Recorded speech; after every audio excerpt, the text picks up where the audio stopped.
Magandang umaga po sa inyong lahat. Okay. So bago po tayo mag-umpisa, tayo pong lahat ay umuko at manalangin. Salamat po Panginoon sa umagang ito, sa aming pagtitipon sa lugar na ito sa inyong pangalan. Samahan niyo po kami sa aming pag-aaral ng salita ng Diyos at pakikitungo sa bawat isa sa inyong pangalan. Noong nagtungo po kami sa kapahamakan, tinawagan niyo po kami sa pamamagitan ng salita ng Ebanghelyo at iniligtas niyo po kami mula sa walang hanggang kapahamakan patungo sa buhay na walang hanggang sa kaharian ng Diyos. At lumalakad po kami ayon po sa banal na gabay ng Panginoon at sa pamamagitan ng tulong ng Panginoong Hesukristo. Hawakan niyo po ang aming pusong madalas na bumabagsak sa maraming pagsubok sa buhay at tukso ng salibutang ito. Patuloy niyo po kami ingatan at gabayan upang lumakat po kami ayon po sa inyong dakilang kalooban sa aming buhay na natitira sa mundong ito. Magmula sa simula hanggang sa katapusan ng itong gawain, sa iyo lamang po kami nakitiwala at umaasa. Ito po yung aming panalangin sa pangalan ng Panginoon Hesukristo. Amen. Buksan po natin ang ating Biblia, Roma chapter 13, verse 8 po. Roma chapter 13, verse 8.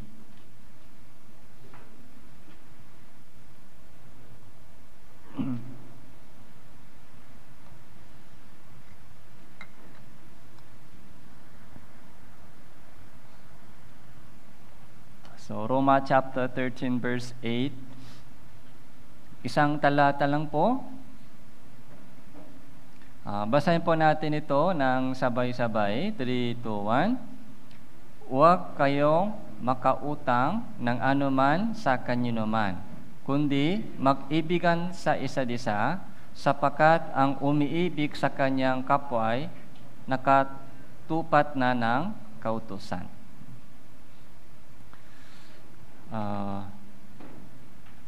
Mga ilang nakaraang linggo po ay pinag-aralan po natin na Roma chapter 12.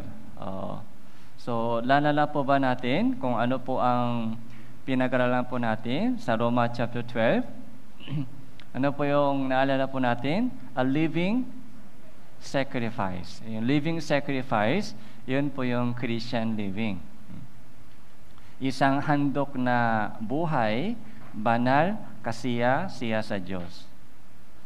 Yung ating buhay sa mundong ito ay kailangan ialay sa Panginoon para sa kanyang kalooban. Hindi na po para sa ating sariling kalooban. Kaya yung living sacrifice po ay para ialay po natin yung ating sarili. Kailangan po natin malaman muna kung ano po ang kanyang kalooban, yung maluwalhating kalooban ng Diyos sa atin.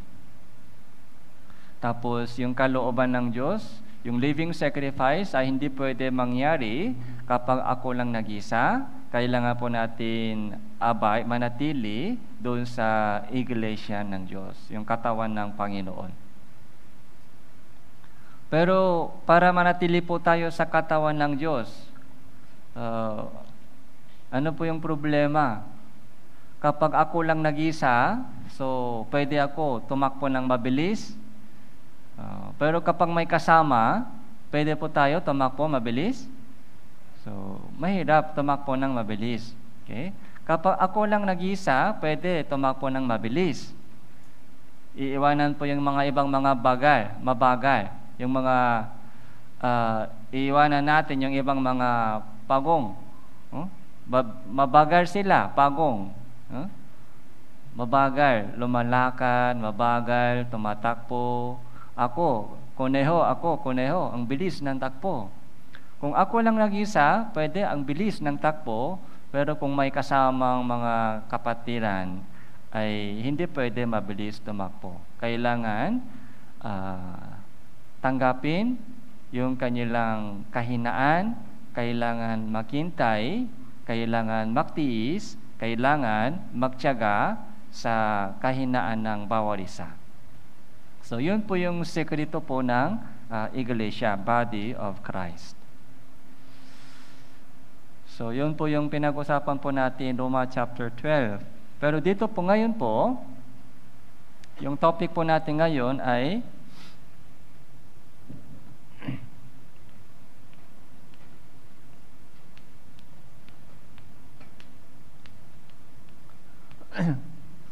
so, ano po ito? Utang. Okay? Utang. So, utang ng pag-ibig. Sa Tagalog po, nung pinag-aralan ko po yung Tagalog, so ito po yung nakita kong magandang words na wala sa utang na ano po? Utang na loob.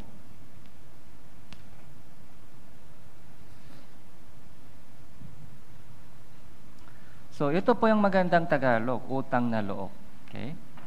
Utang na loob. Kaya nung nakita ko po itong words, gusto ko sana ipaliwanag po ito sa mga kapatiran. So, huwag kayong makautang ng anuman sa kanino man, kundi mag-ibigan sa isa't isa. So, anong connection po dito? Utang. Yung topic utang. Tapos, pag-ibig. Minsan po, binabanggit po natin ito sa yung verse na ito na para huwag po tayo mangutang.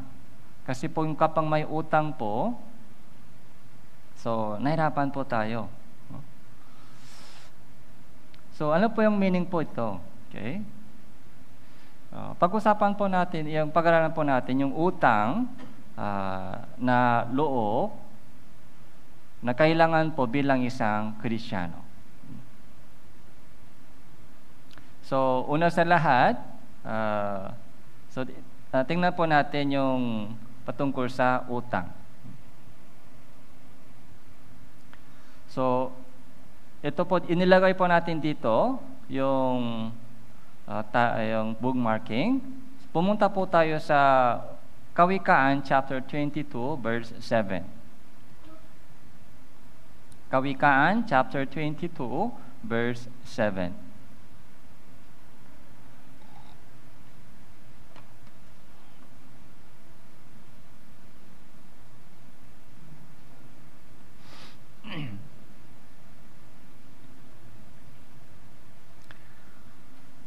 So, Kawikaan chapter 22 verse 7, basahin po natin 3, 2, 1.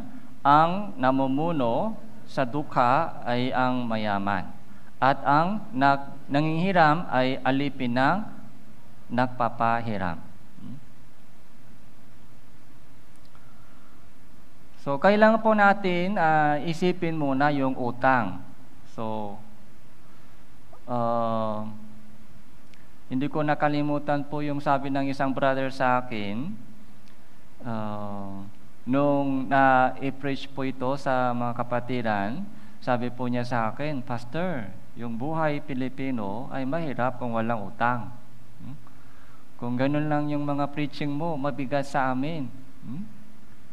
So, kung walang utang, mahirap po yung buhay namin dito sa bansang Philippines. Okay? Kaya mula noon, medyo nag-ingat po ako sa ganitong topic, yung utang. So, ginagamit po ito, minsan, ginagamit po yung verse na po ito, minsan, sa pagtuturo ng mga ilang churches na bawal talaga yung utang. Pero mali po yun. Na-miss po nila yung pinaka-point po dito. Ipapaliwanag po natin. Nabanggit din po ni Jesus patungkol sa utang, o nabanggit din po sa Leviticus chapter 25 o Matthew chapter 25, ipatungkol po sa utang. Hindi po totally bawal sa Biblia. Okay? Kung emergency po, kung may emergency case, kapag may sakit o may operation, kung meron po tayong mga ganong emergency, minsan, so nanghihirap po tayo, ng pera, tapos naglo-loan sa bank. Okay? Kaya yun po yung mga sistema sa mundong ito. Hindi po totally bawal sa Biblia yung utang. Pero sabi dito, huwag kayong makautang ng anuman sa kanyo naman. Ano pong ibig sabihin? Okay. So, kailangan po natin take it seriously yung pagdating sa utang. Dahil, sabi dito, ang nangihiram ay, magiging alipin. Okay? Ang nangihiram, kapag may utang po tayo, yung buhay po, yung isip ng tao na may utang ay alipin. Alipin ng nagpapahiram. So, kaya hanggat maaari po kailangan bayaran, kailangan sikapin po natin bayaran yung ating utang para hindi na alipin. Para maging libre tayo. Para maging libre sa utang. Kaya, kung may utang po tayo, kailangan bayaran. Okay? Kailangan bayaran hanggat maaari, so as soon as possible. Dahil kung may utang po tayo, okay? So, yung mabigat po yung ating puso, kaya minsan po, pinagbabawal ko po sa church na sa pagitan ng brothers sisters ay hanggat maaari iwasan po natin yung utang sa mga kapatiran dahil ang nangyari po kapag may utang po tayo sa mga kapatiran na sa ibang mga brothers sisters tapos hindi kaya binabayaran, ano po ang mangyayari? Umaalis po sila sa church. Umaalis. Pati po yung mga nagpapahiram ay nasasaktan din, sumasama din po yung loob, kaya umaalis din po sa church. Yung nangihiram, nagpapahiram, sila po ay nagiging biktima ng utang, umaalis po sa church. Kaya sinasabi ko po sa mga kapatiran, hanggat maaari, sana walang utang sa church, sa mga kapatiran. Kung may humihingi ng tulong, ay ibigay lang. Depende sa inyong puso, ay itong amount ay pwede kong ibigay. Ibigay lang. Hindi po asahan na ibalik. Kahit hindi niya ibabalik, okay lang. Sa ganung mga amount po ay iset po sa inyong puso, tapos ibigay lang. Tapos yung medyo mas malaking tubo ay pinagbabawalin po sa Biblia.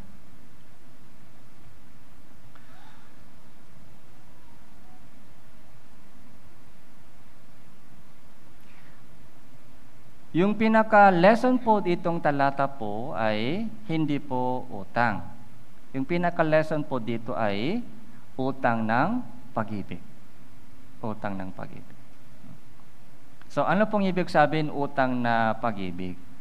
So, huwag kayong makautang, kundi mag-ibigan kayo sa isa't isa. Okay? Yung pag-ibig po, yun po yung pinaka-main focus po ng itong verse. Okay? Yung utang na loob. Anong ibig sabihin utang na loob? So, kailan po ito nangyari sa ating puso? Meron ba kayo, may tanong po ako sa inyo mga kapatiran, meron ba kayong utang na loob ngayon? Kanino po yan, kanino? Kapag may tumulong sa akin, halimbawa, yung kuya ko ay nag-support sa akin para tapusin ko yung pag-aaral. Dahil sa tulong ng kuya, natapos ko yung pag-aaral. Kung ganun po, may utang na loob? Yes. Yung lifetime utang na loob. Kung walang tulong ng kuya, so wala akong paraan. Hindi ko natapos yung pag-aaral, walang trabaho, mahirap mag-asawa. Kaya dahil sa tulong ng yung kuya ko, natapos ko na yung pag-aaral. O sacrifice po ng mga magulang. Yun po yung pinakamalaking utang na loob. Yung sakripisyo po ng magulang. Okay? Kaya habang buhay, hindi po, kung meron po kayong mga utang na loob, ma-emergency ako, isang beses, naka-emergency ako, yung magulang ko ay aksidente, kailangan maoperahan, pero wala akong pera. Pero yung isang mga kamag-anak ay tumulong para maoperahan yung magulang ko, kaya gumaling na yung magulang ko, yung tatay ko, magulang. Gumaling na. Kung ganun po, may utang na loob. Makalimutan po ba natin ganitong utang na loob? Makalimutan ito? So, mawala ba sa puso? Hindi po mawala sa puso. Hindi po mawala sa isip yung mga utang na loob. Kaya, kapag may pagkakataon, sinisika po natin isukuli. Kapag may chance pa po, tuwing may chance, ay sinisikap natin maisukuli sa kanyang tulong at biyaya sa akin. Pag-ibig. Yun po yung utang na loob. So, may dalawang utang.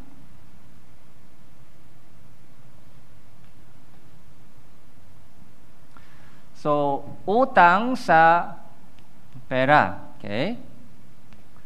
Utang sa puso. Utang sa puso. Utang sa pera, kailangan bayaran o hindi? Bayaran. Okay? Ito po yung kailangan bayaran. So, hanggat maaari, iwasan po natin yung utang sa pera. Pero, kung may utang po, ay kailangan sikapin, bayaran. Dahil, ang nangingiram ay alipin ng nagpapahiram. Okay? So, bilang isang Kristyano po, so kailangan po natin libre sa utang. Pero yung pinaka-point po ito, utang sa puso o utang sa loob. Utang na loob. Okay? Yung utang sa loob, utang sa puso ay kailangan din po natin bayaran. Okay? Bayaran. Ito po yung utang sa puso ay love, pag-ibig. Utang na loob. Kapag may tumulong sa akin sa panahon ng kahirapan, meron na po tayong utang na loob. Habang buhay pa, hindi po natin itong makalimutan. So kaya lagi iniisip ko, paano isusukuli po ito? Kung nakalimutan na natin yung utang na loob, kung walang utang na loob, kung nakalimutan po natin yung biyaya o pag-ibig ng iba sa akin, tulong ng iba sa akin, so hindi maganda. Hindi maganda. So, pumunta po tayo sa Awit chapter 116 verse 12. Ito yung pinaka-best verse na nagpabigay sa atin ng idea kung ano po yung utang na loob. Okay? Psalm, Awit chapter 116, Psalm 116, verse 12.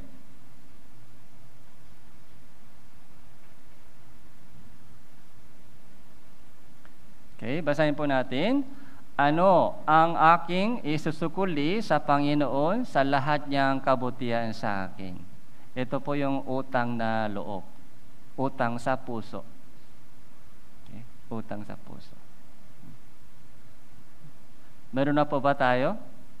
Yung mga kapatiran, meron po ba tayong ganitong utang na loob? Ito po yung evidence na ligtas na ako. Ito po yung pinaka-power ng ating Christian living. Dito po, nag-umpisa na po yung ating Christian living. Ito na po yung Christian living. Ano po yung Christian living? Ito na po yung Christian living. Okay. Ano ang isusukuli? Ito po yung iniisip ng isang Kristiyano. Ano ang isusukuli sa kanyang biyaya sa akin? Ano ang isusukuli doon sa krus ni Jesucristo? Ano ang isusukuli sa pag-ibig ng Diyos sa akin? Yung kamatayan ni Jesus para sa kasalanan ko. Ito na po yung Christian living. Kung wala pong ganitong utang na loob, so yung salvation niya ay question mark. Okay? Kung wala po tayong ganitong utang na loob, so paano po masabi na ligtas na siya? Okay? Nakatanggap na isang napakalaking biyaya. Nakatanggap na isang masaganang pag-ibig ng Diyos. Sobrang masaganang biyaya ng Diyos. Okay? Kahit yung isang tao ay tumulong sa akin para sa pag-aaral ko, tumulong sa akin nung may sakit ako, hindi natin makalimutan po yun habang buhay pa. Hindi po natin makalimutan po yung tulong ng iba na natanggap sa panahon ng pagsubok o kahirapan, hindi po natin yung makakalimutan. So, paano po kaya makalimutan po natin yung masaganang biyaya ng Diyos na nagsakripisyo ng kanyang buhay para sa kaligtasan po natin? Utang na loob, utang sa puso. So, unang Tesalonica, isa pang verses po, unang Tesalonica chapter 3, bagong tipan po, unang Tesalonica chapter 3 verse 9.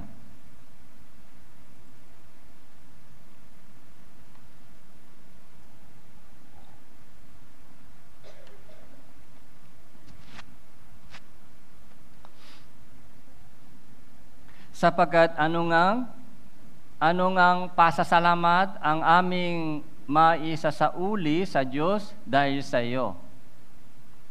Dahil sa lahat ng kagalakan na aming nagdarama dahil sa inyo sa harapan ng aming Diyos. So, maisasauli. Maisusukuli. So, the same meaning? The same meaning po ba? Maisasauli. Maisusukuli sa Diyos. Okay. Sa English, render. Okay. Sa madaling salita, payback, repay.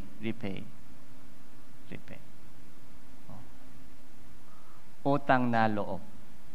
Utang sa puso. Kaya sa testimony po ng lahat ng mga taong ligtas, meron po ganitong mga testimony. Nagpapasalamat ako sa Diyos sa lahat, sa kanyang pag-ibig, sa kanyang biyaya, sa kanyang sakripisyo para sa akin.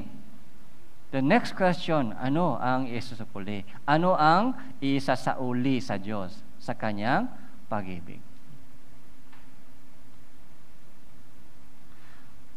Kaya una sa lahat po, mayroon po tayong utang sa puso, sa Panginoon. Tapos, meron din po tayong utang na loob sa mga kapatiran.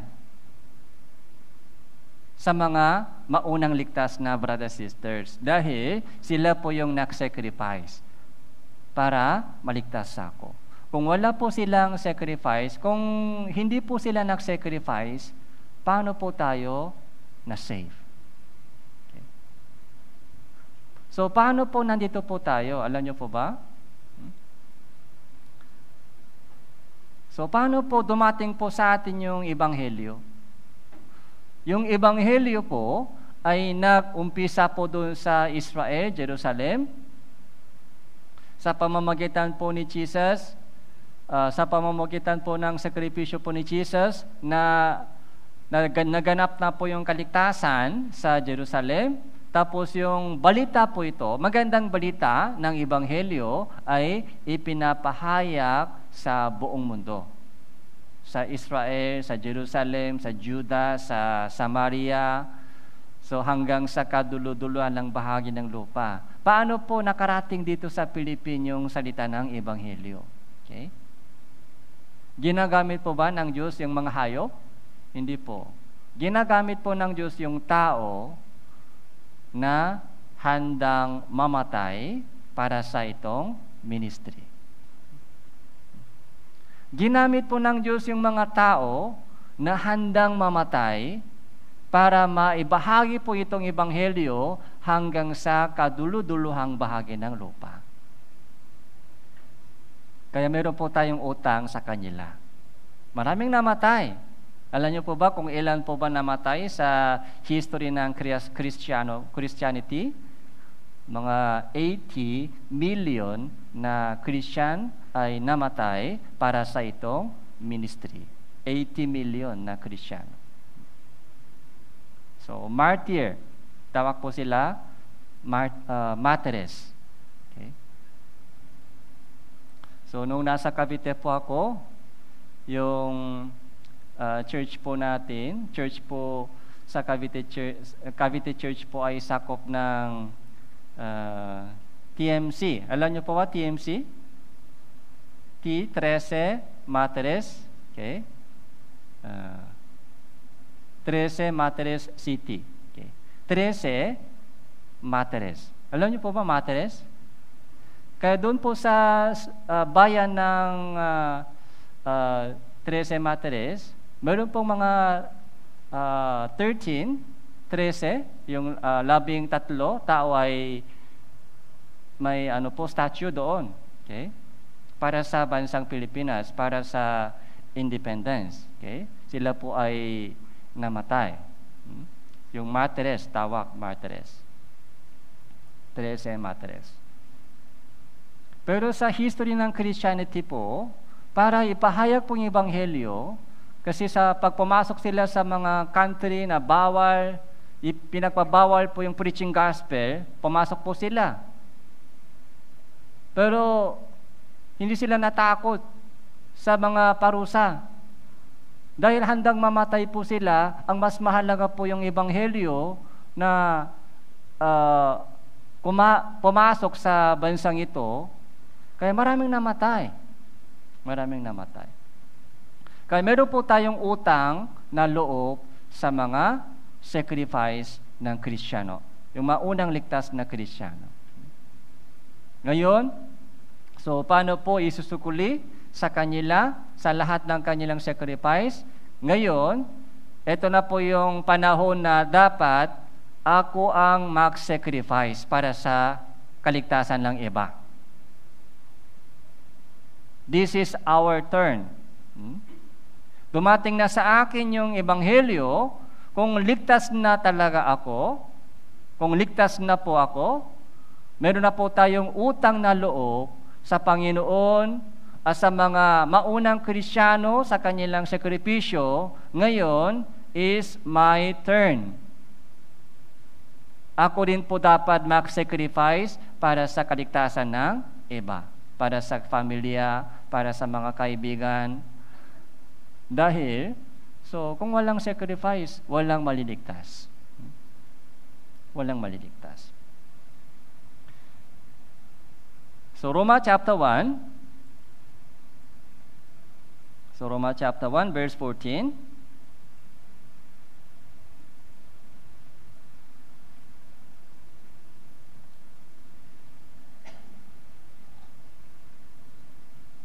So Roma chapter 1 verse 14 hanggang 15, babasahin ko po. Ako'y may pananagutan sa mga Griego at sa mga barbaro, sa marurunong at ganun din sa mga mangmang. Kaya sa ganang akin, nasasabik din akong ipang-aral ang Ebanghelyo sa inyong mga nasa Roma. Sa English Bible, I am a debtor both to Greeks and to barbarian, both to wise and to unwise. So, sa English Bible, may utang ako sa kanila. May utang ako sa mga Griego, may utang ako sa mga barbaro. Ano po yung barbaro? Natibo. Barbarian. Walang civilization. Anong kinalaman po ni Apostle Pablo sa mga natibo? Hindi kilala. Hindi po kilala po ni Apostle Pablo yung mga barbarian, yung mga foreigner, yung mga ibang lahi, yung mga natibo sa mga probinsya. Hindi po niya kilala, pero sabi po ni Apostol Pablo, may utang ako sa kanila. Kailangan kong babayaran yung utang ko sa kanila. Anong ibig sabihin? Yung ebanghelyo na dumating sa akin ay kailangan ko dalhin sa kanila. Kailangan kong ipahayag din sa kanila. May utang ako. Utang ng ebanghelyo. Utang. Kung may utang, anong naramdaman po natin kapag may utang? May experience po tayo. May experience. Kapag may utang, anong naramdaman? Magaan o mabigat? Masarap kumain? Masarap matulog? Kapag may utang po tayo, masarap matulog? Hindi. Masarap kumain? Hindi. Mabigat. Kahit tulog, mabigat. Kahit kumakain, mabigat. Dahil may utang. Pero yung utang po natin, hindi po yung utang sa pera. Kung may utang sa pera, kahit papaano, unti-unti, babayaran mo, okay lang. Kasi hindi po may paraan. Pero yung utang sa puso natin, utang ng ebanghelyo.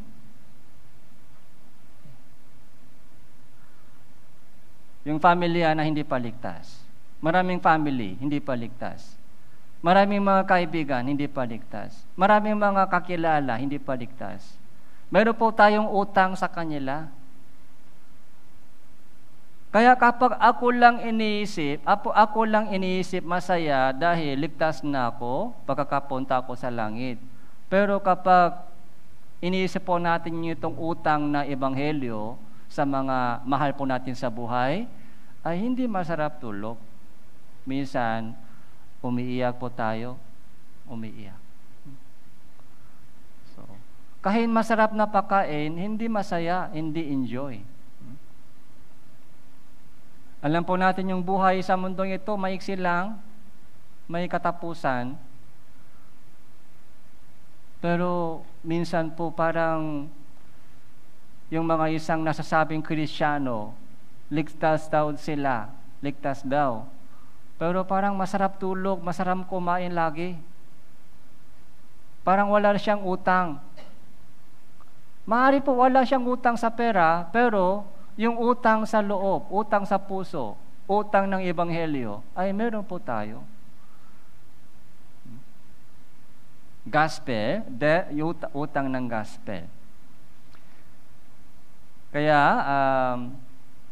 meron po tayong malaking responsibility ito sa mga unbelievers. Balik po tayo sa Roma chapter 14, verse 8. So Roma chapter 14, verse 8. 13. Roma chapter 13, verse 8. Huwag kayong makautang ng anuman sa kaninuman, kundi mag-ibigan sa isa't isa, sapagkat ang umiibig sa kanyang kapwa ay nakatupat na ng kautusan. Yung pinaka-focus po dito ay utang ng pag-ibig. Okay? Utang ng pag-ibig.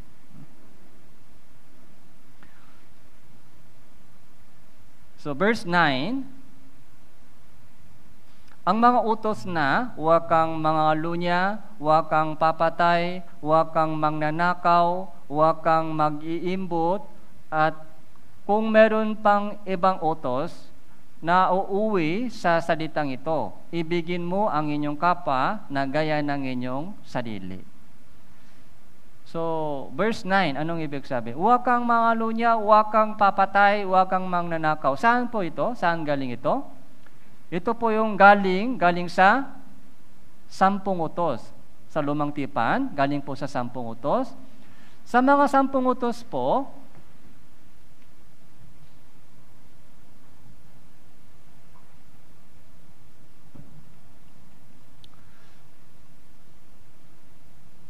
yung 10 utos, so from number hanggang number 4, ito po yung love for God. So, ibigin mo ang Diyos na buong puso mo, buong kaluluwa mo, buong lakas mo. Love your God. Okay? Ng buong puso mo. Yun po yung number 1 hanggang number 4. 10 utos. Number 6 hanggang number 10, ito po yung love for, ano po? So, neighbor. So, ibigin mo ang inyong kapwa, kagaya ng inyong sarili. Love your neighbor as yourself. Okay? Ito po yung pinaka-summary. Ibigin mo ang Diyos ng buong puso mo, ibigin mo ang inyong kapwa ng kagaya ng inyong sarili. Okay? Ano po? Pinaka-topic. Ano po yung pinaka-main Pag-ibig po ito, pag-ibig. Kaya sabi po dito, huwag kang mangalunya, huwag kang papatay, huwag kang magnanakaw, huwag kang magimbot. Meron pang ibang mga utos ay lahat na uwi, na uwi, ito. Ito po yung pinaka-summary. Summary ng from number 6 hanggang number 10. Ito po yung pinaka-summary na uwi. Ito, pinaka-summary.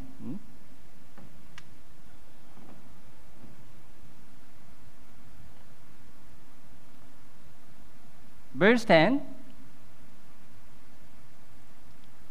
So, basahin po natin ito, 3-1. Ang pag-ibig ay hindi gumagawa ng masama sa kanyang kapwa. Ang pag-ibig ang siyang katuparan ng kautusan. Yung pag-ibig po ay katuparan ng kautusan.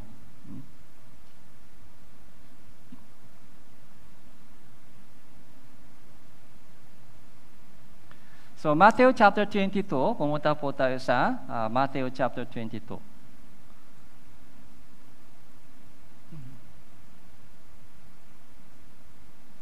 So, verse 36 po.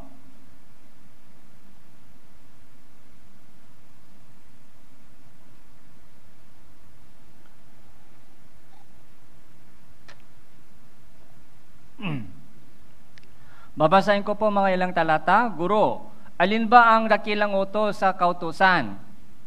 Sinabi sa kanya, ibigin mo ang Panginoon mong Diyos ng buong puso mo at ng buong kaluluwa mo at ng buong pag-iisip mo. Ito ang dakila at unang utos. 39, at ang pangalawa ay katulad nito, ibigin mo ang inyong kapwa na gaya ng inyong sarili. So, sa dalawang utos na ito, nakasalig ang buong kautusan at ang mga propeta. Okay? Itong dalawa. Okay? Love for God, ibigin mo ang Diyos, ibigin mo yung kapwa mo. Ito po yung summary ng buong kautusan. Love. Okay? Pag-ibig.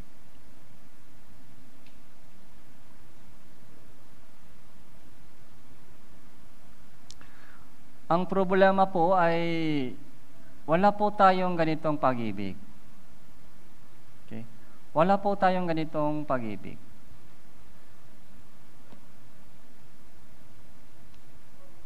Kaya nung humarap po tayo sa 10 utos, ano po ang the same chapter 22, verse 35. Verse 35.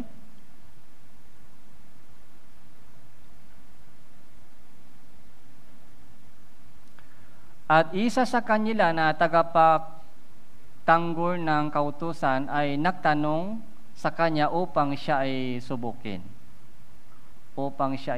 Ito po yung isang testing po ng isang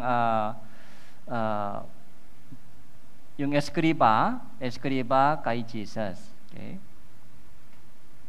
Dahil akala po nila na sila po yung tumutupat ng 10 utos.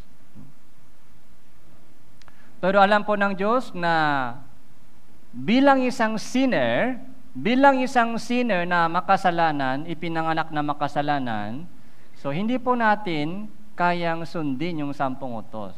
Baksak po tayo, baksak. So pumunta po tayo sa Roma chapter 7.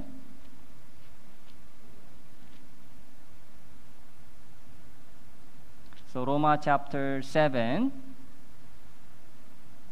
So verse 7.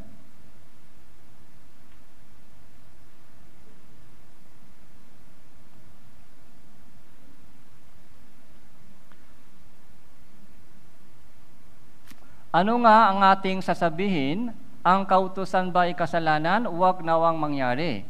Ganun may, hindi ko sana nakilala ang kasalanan kung hindi sa pamamagitan ng kautusan. Sapagkat hindi ko sana nakilala ang pag-iimbot kung hindi sinasabi ng kautusan, huwag kang mag-iimbot.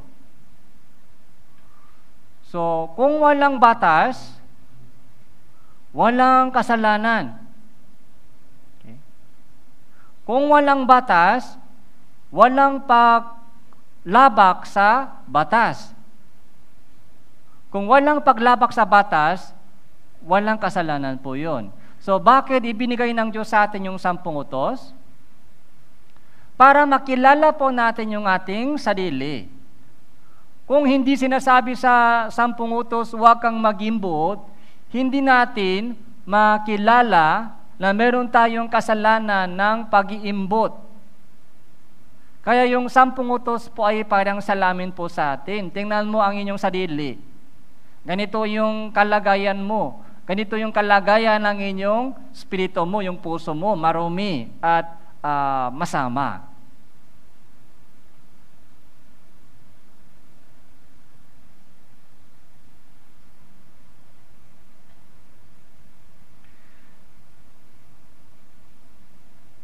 Kaya sabi dito,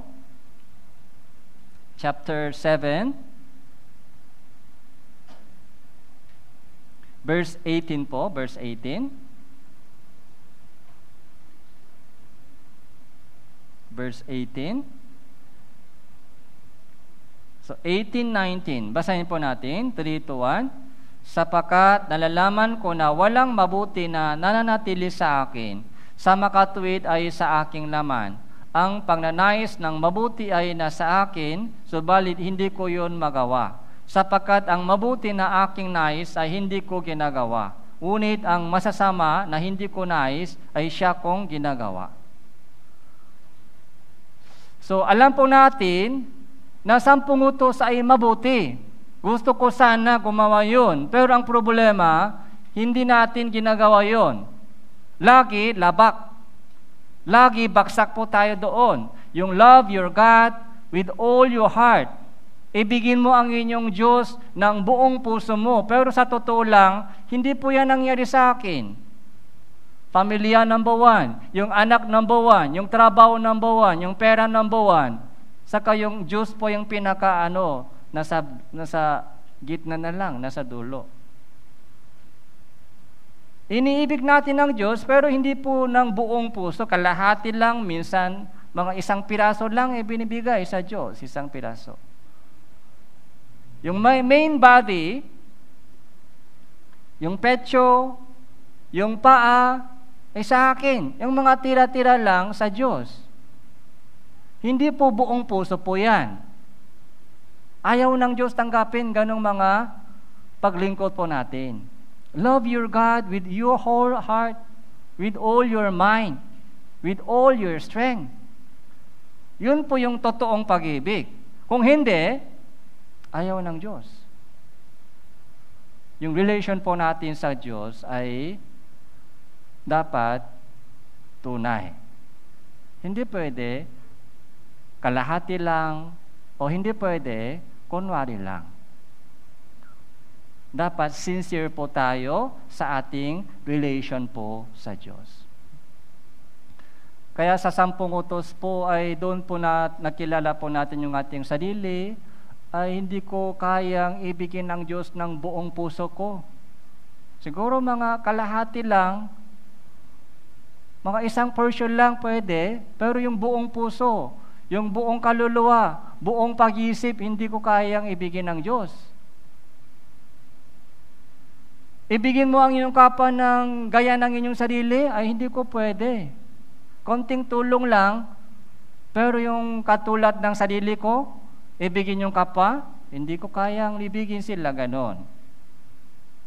Yung ating pag-ibig ay limitado po, limitado. Maliit lang po, maliit.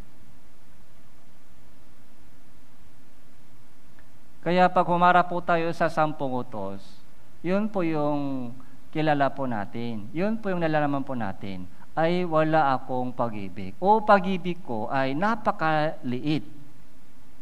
Napakaliit. Kaya hindi ko kayang sundin yung utos ng Diyos.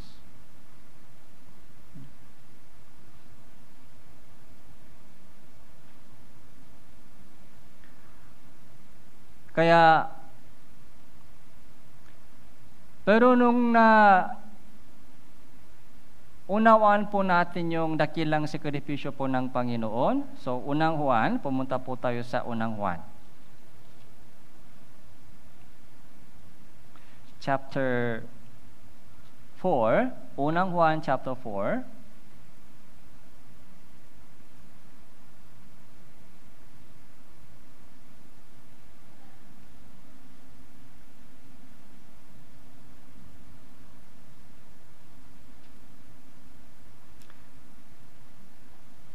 Verse 10. Unang Juan chapter 4 verse 10.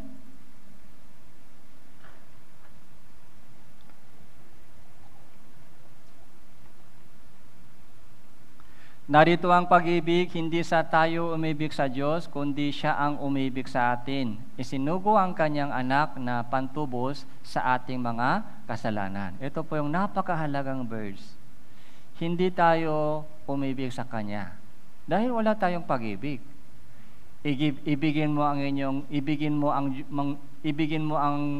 Panginoon mong Diyos ng buong puso mo ay hindi kaya. Siya po yung umibig sa atin. Siya po yung umibig sa atin. So, ano po yung evidence ng kanyang pag-ibig? Ibinigay niya sa atin yung financial blessing. Ibinigay niya ng Diyos sa atin yung mga health, yung kalakasan sa katawan. Wala. Kahit ligtas na po tayo, may sakit pa rin. Kulang pa rin sa financial. Yung material na blessing, hindi po yan evidence ng pag-ibig ng Diyos. Kahit yung mga unbelievers ayaw maniwala sa Diyos sa buong mundo, mayaman sila, maganda yung kanilang buhay, malaki yung bahay nila, maganda yung negosyo. Kahit ayaw nila maniwala sa Diyos, nasa kanila lahat ng mga material na blessing. Hindi po yung blessing po yun.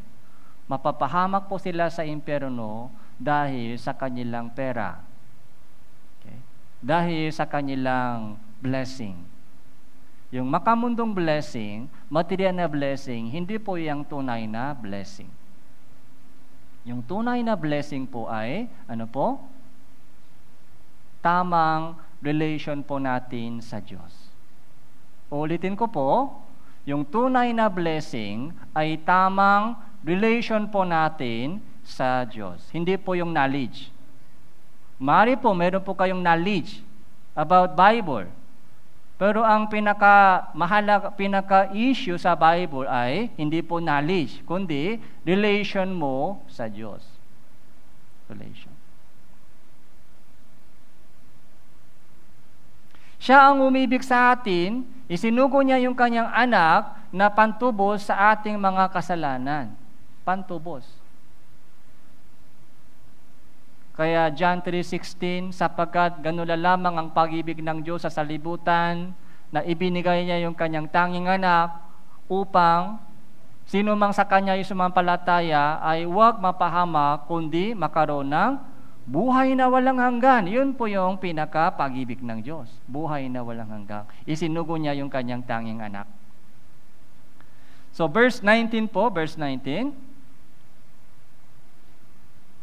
Tayo yung umibig sapagkat siya ang unang umibig sa atin. Ito na po, siya ang unang umibig sa atin, isinugo niya yung kanyang tanging anak si Jesus, namatay po siya sa cross, at lahat ng kasalanan po natin ay napatawat na, natubos na, nabayaran na sa pamamagitan ng kanyang banal na dugo. Noong nakatanggap po tayo ng pag-ibig ng Diyos, noong nakatanggap po tayo ng itong masaganang pag-ibig ng Diyos, ano po yung nangyari? Utang sa puso. Utang na loob. Nasa atin na po yung utang na loob. Salamat Panginoon, naligtas ako sa pamamagitan ng minahal mo ako. Okay. Iniligtas mo ako.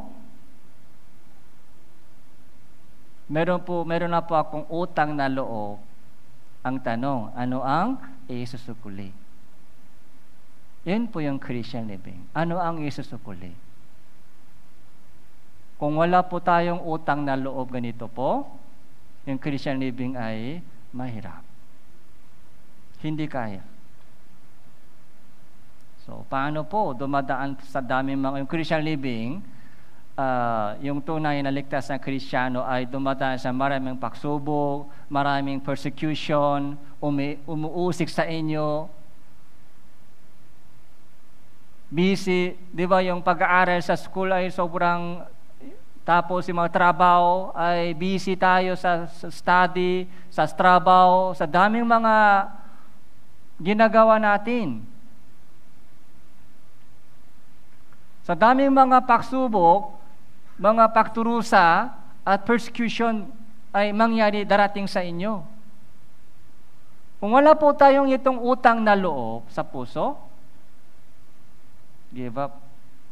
Give up. Pero ito po yung po natin. Okay? Siya o yung unang umibig sa akin, kaya ako din, ano sabi dito? Tayo ay umiibig sa Kanya. Okay? Tayo ay umiibig sa Diyos na buong puso. Dati, pira-piraso lang, natitirang piraso lang. Pero ngayon, buong puso. Pwede natin masabi na ako din umiibig sa Diyos na buong puso. Dahil nakatanggap ako ng pag-ibig ng Diyos. Yung kapa, paano po ito? Ibigin mo ang inyong kapa na gaya ng inyong sarili. So, paano po ito mangyari? Dati, wala akong pag-ibig ganyan. Mata sa mata, ngipin sa ngipin. So, kapag may umuusik sa inyo, anong inisip po natin? Okay? Sige, titingnan natin kung saan ka pupunta. Ako sa langit, ikaw.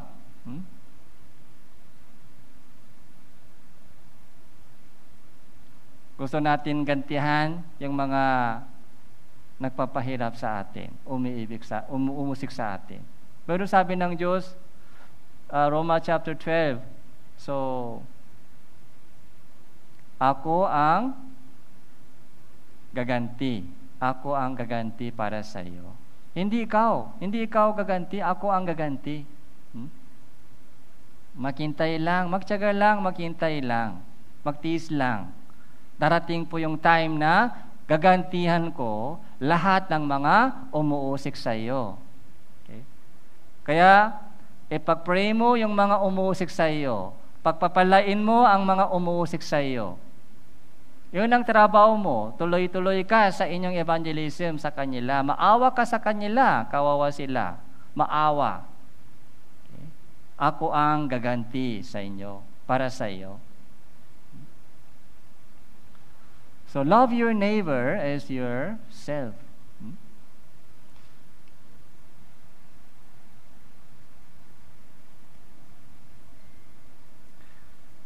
So balik po tayo sa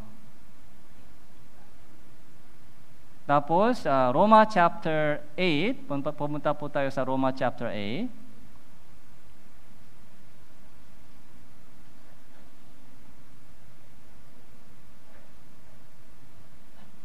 Verse 4.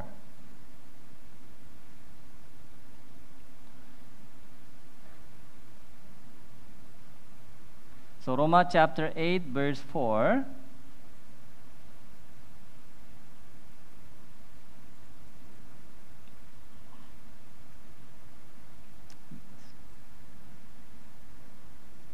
So upang ang makatuwirang itinakda ng kautusan ay matupad sa atin, na hindi lumalakad ayon sa laman, kundi ayon sa Espiritu.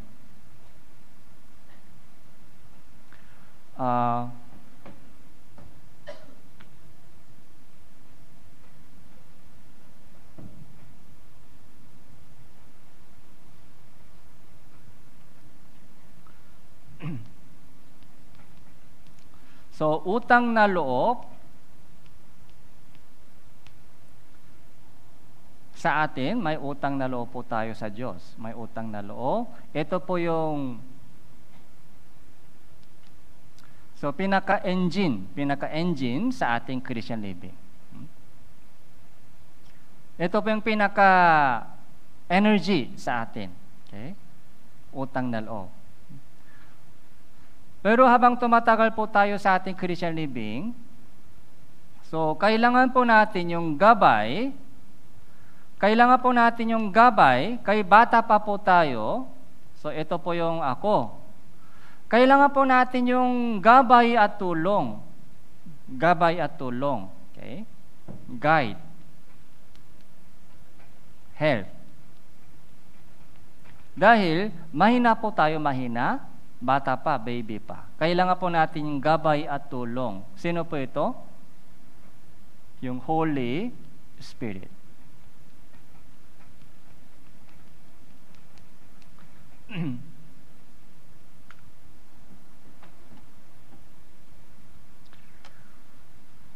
Sabi po dito, upang ang makatuwirang itinakda ng kautusan. Okay? Medyo mahirap po ito. Makatuwirang itinakda ng kautusan. Sa English Bible, righteous requirements of the law. Requirements of the law. So kanina, yung pag-ibig ay katuparan ng utos. Tama po? Kapag umiibig po tayo sa Diyos, umiibig po tayo sa kapwa, yung kautusan ng Diyos ay mangyayari sa akin, matutupad po sa atin. So yung righteous requirements of the law, ito po ay pag-ibig. Kailan po mangyari po ito? Kapag lumalakad po tayo ayon sa banal na Espiritu po, yung pag-ibig po ay mangyari po sa atin. Kailangan po natin yung tulong at gabay ng Holy Spirit. So, Ezekiel chapter 11, sa Lumang Tipan. Sa Lumang Tipan, Ezekiel, chapter 11, verse 19 po.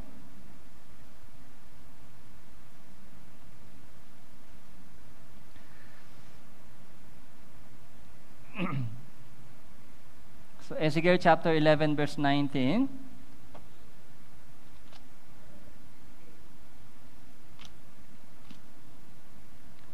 So hanggang 20 po, hanggang verse 20, from 19 hanggang 20, basahin po natin ito ng sabay-sabay, 3, 2, 1. Binigyan ko sila ng isang puso at lalagyan ko sila ng bagong espiritu, aalisin ang batong puso sa kanilang laman at bibigyan sila ng pusong laman upang sila ay makasunod sa aking mga tuntunin at maganap ang aking mga batas at magawa ang mga iyon. Sila'y magiging aking bayan at ako'y magiging kanilang Diyos.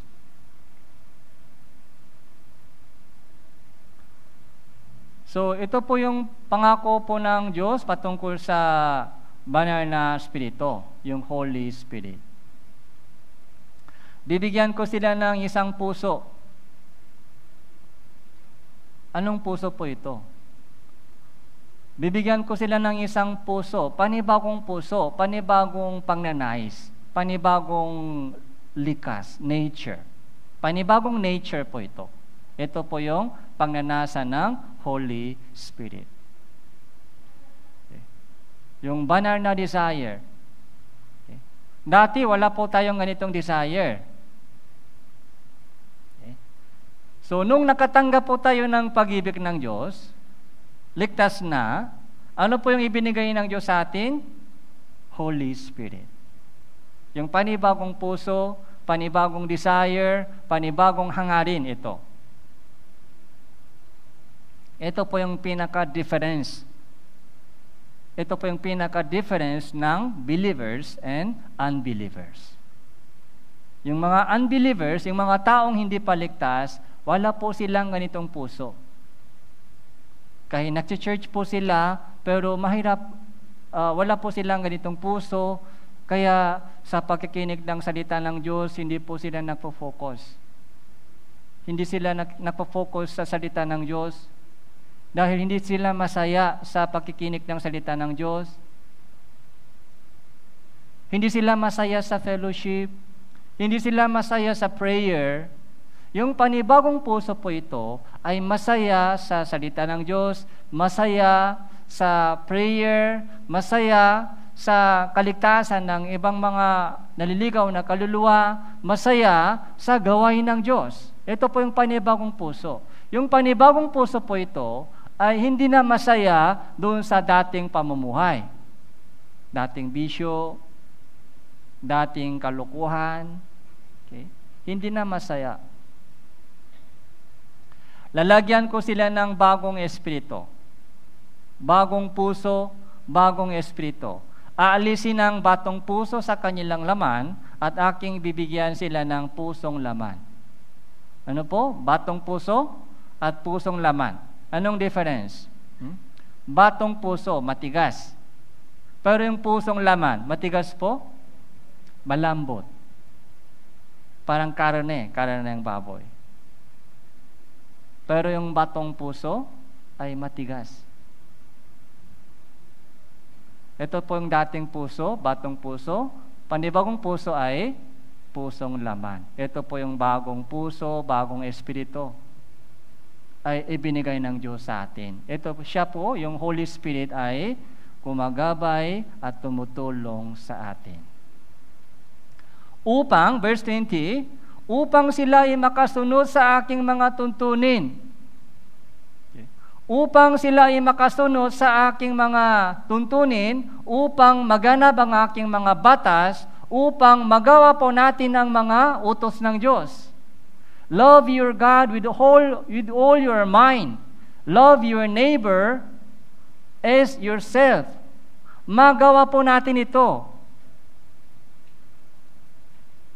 Dahil nakatanggap po tayo ng dakilang pag-ibig ng Diyos, at gumagabay, lumalakad po tayo ayon sa gabay at tulong ng Banal na Espiritu, so magagawa po natin yung utos ng Diyos. Ibigin mo ang inyong Diyos ng buong puso mo. Okay? Yung pag-ibig ay matutupad po sa atin.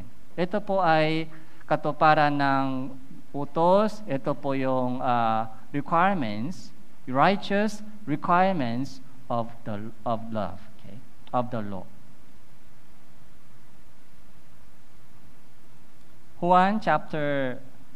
Gospel of John.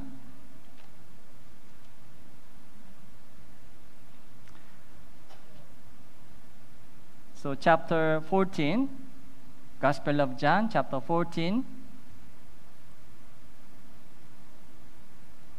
verse 26.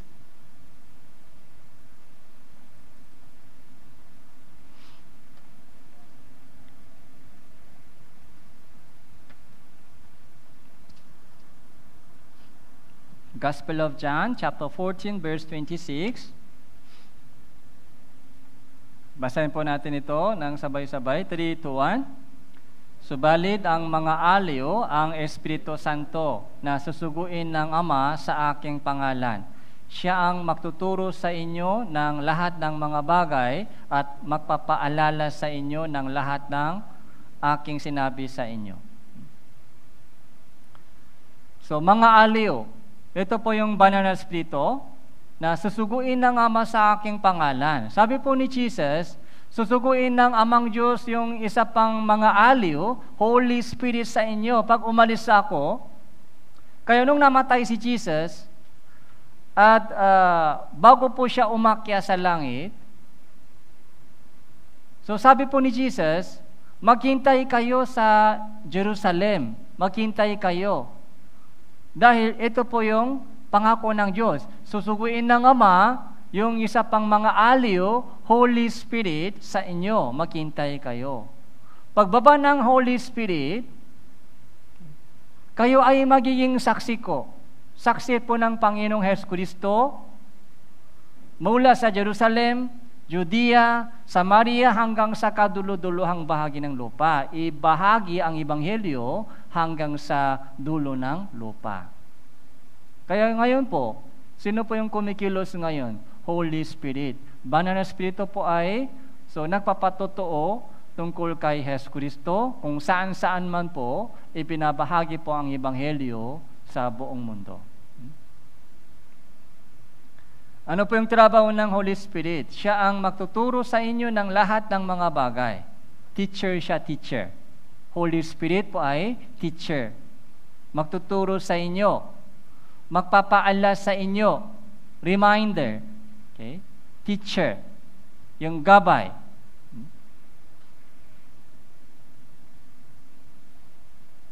Ano po yung ginagawa? Ano po yung ginagamit po ng Holy Spirit sa kanyang teacher? Ano po sa kanyang teaching? Sa kanyang teaching, ano po yung textbook? Bible po yung textbook. Okay. So, unang Timoteo, pangalawang Timoteo chapter 3.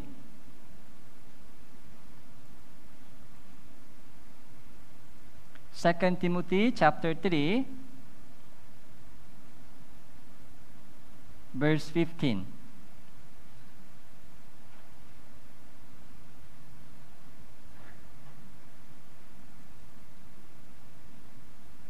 Ito ay nalalaman mo na humiwalay sa akin.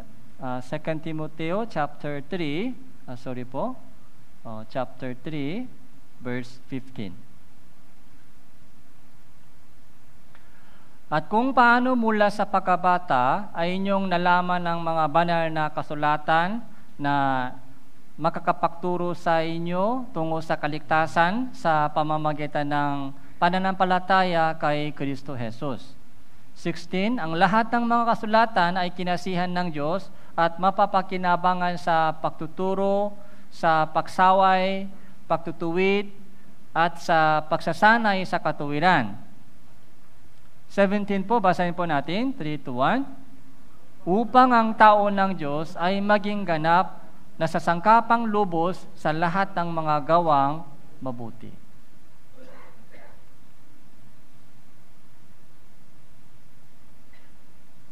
Ginagamit po ng Diyos yung kanyang banal na salita, Bible, para lumago tayo ng maayos. Si Timoteo po, mula nung bata pa siya, si Timoteo ay lumaki po siya sa church. Lumaki po siya sa pananampalataya. Yung nanay niya, yung kanyang lola niya ay Christian, Timoteo.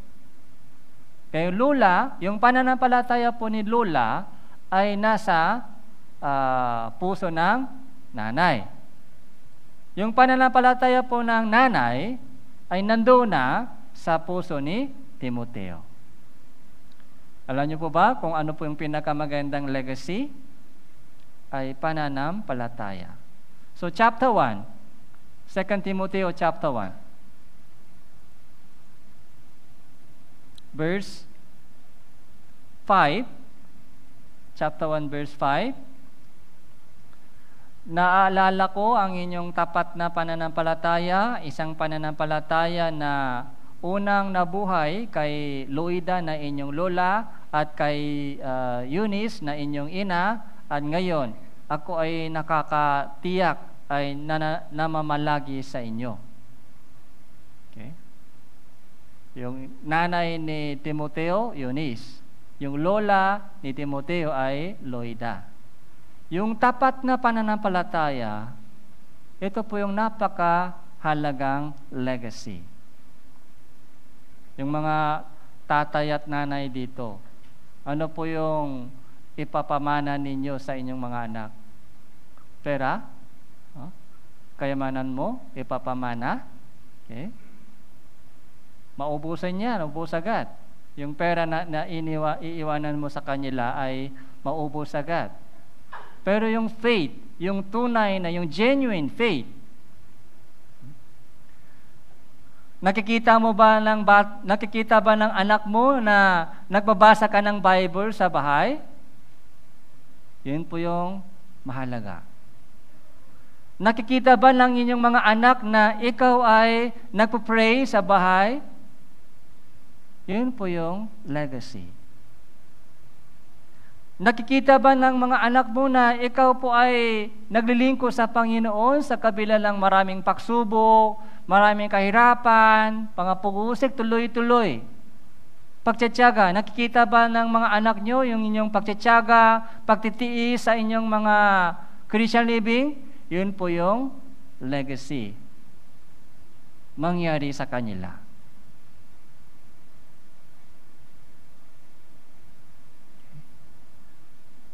Pero maraming mga magulang po, akala po nila, yung kailangan po nilang ihanda, ibigay sa mga anak ay dami, pagkain, tapos damit nila, yung tuition fee, allowance. Yun lang mga alam nila ibinibigay, kailangan sa mga bata. Hindi po yun. Yung spiritual na legacy, yung kayamanan, yun po yung ipamana sa kanila. Yung faith mo. Okay? So,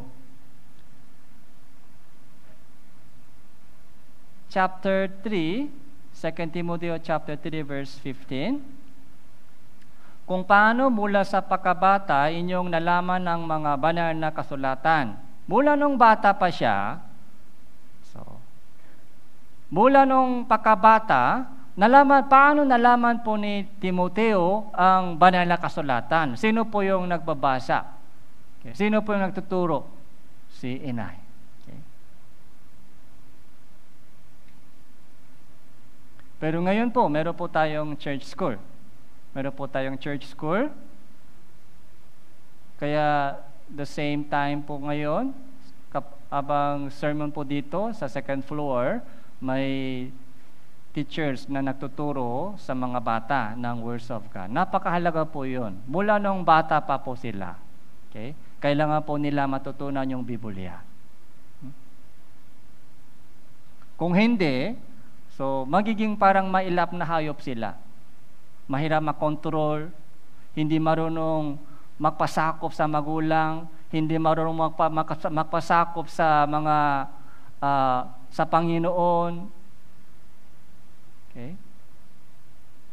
Kailangan po turuan sila ng banal na kasulatan mula nung bata pa po sila.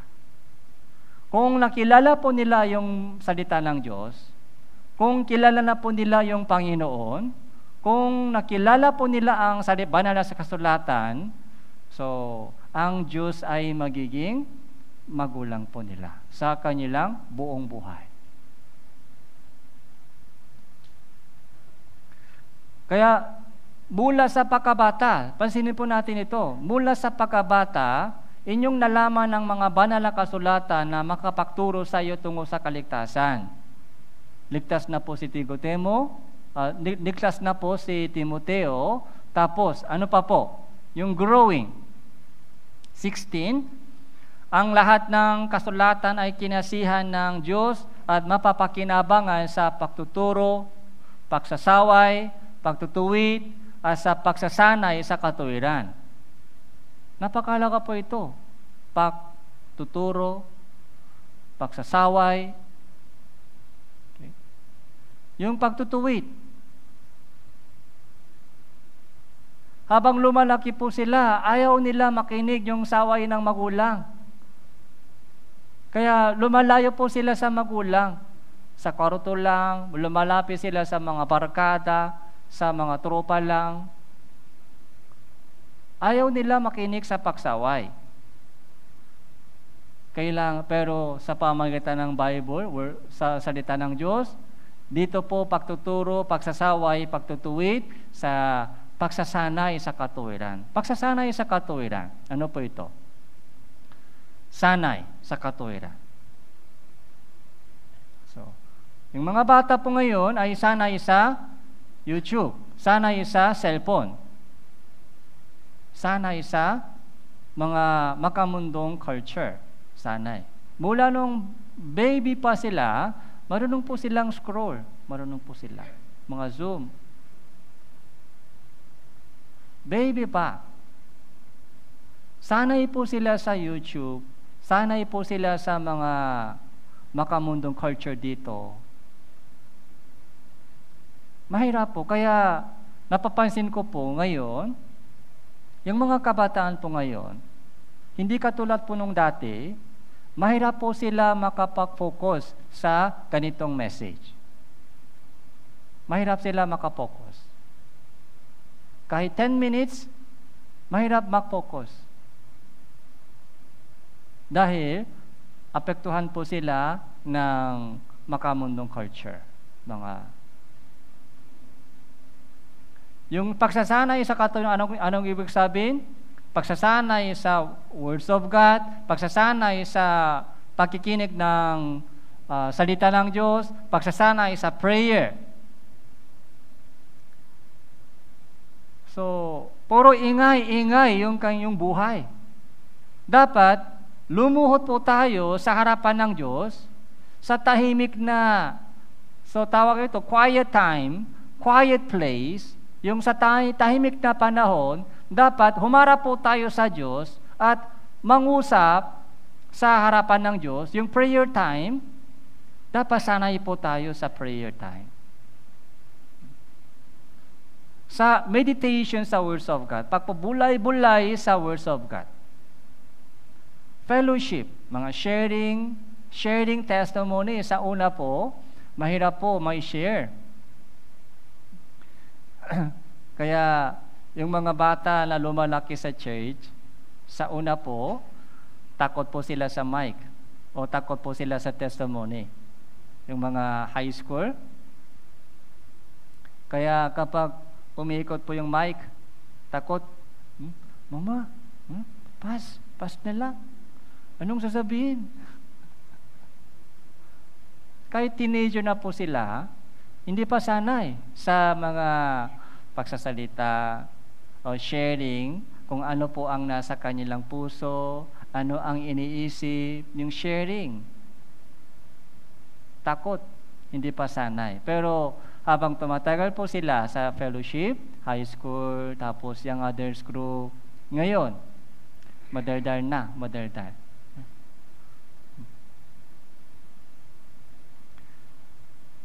Pagsasanay sa katuwiran. Okay? Upang ang taon ng Diyos ay maging ganap, masasangkapang lubos sa lahat ng mga gawang mabuti.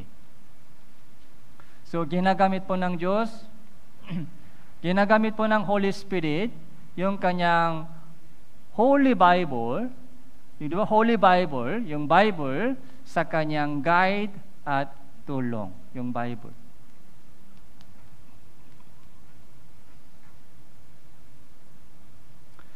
So, yung Christian living, dito po umpisa tayo.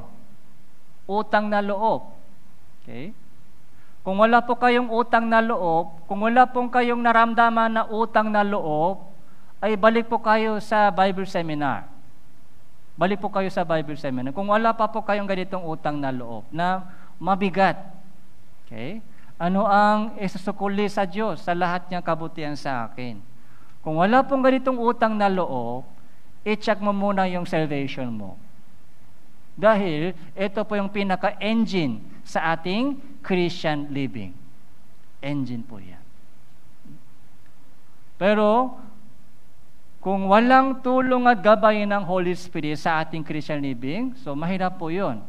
Kaya, tuloy-tuloy, araw-araw, oras-oras, kailangan po natin yung guidance and tulong ng Banal na Espiritu.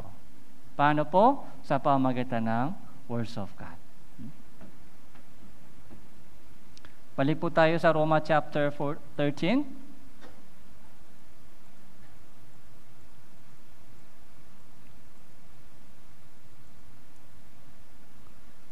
Verse 8.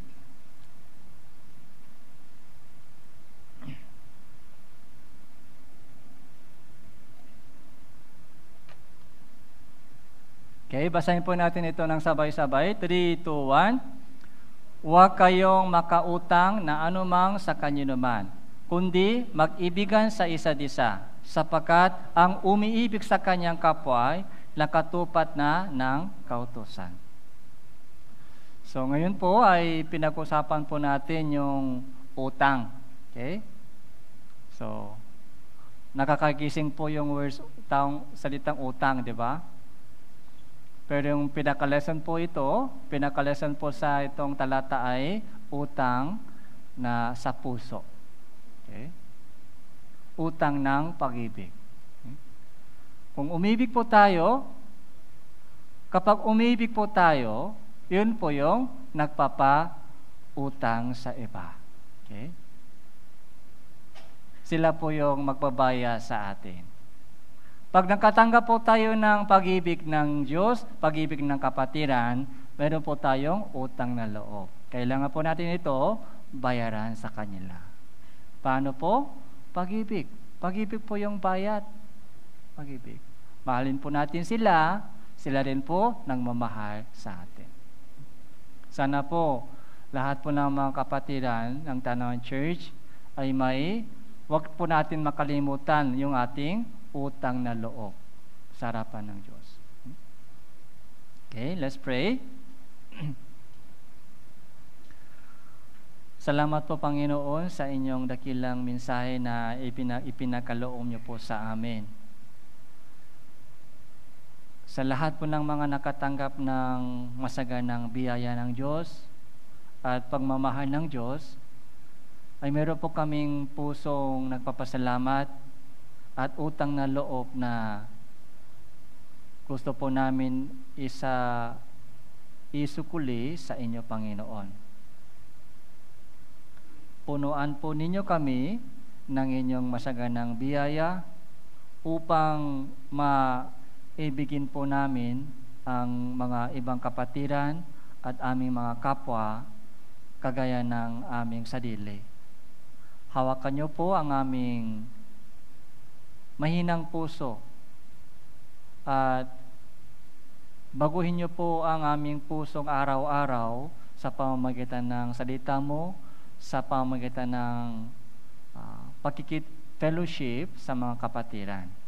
Gamitin niyo po ang bawat isa sa amin dito para matupad po ang inyong maluwalhating kalooban mo sa amin. Ito po yung aming padalangin sa pangalan ng Panginoon Hesus Kristo. Amen.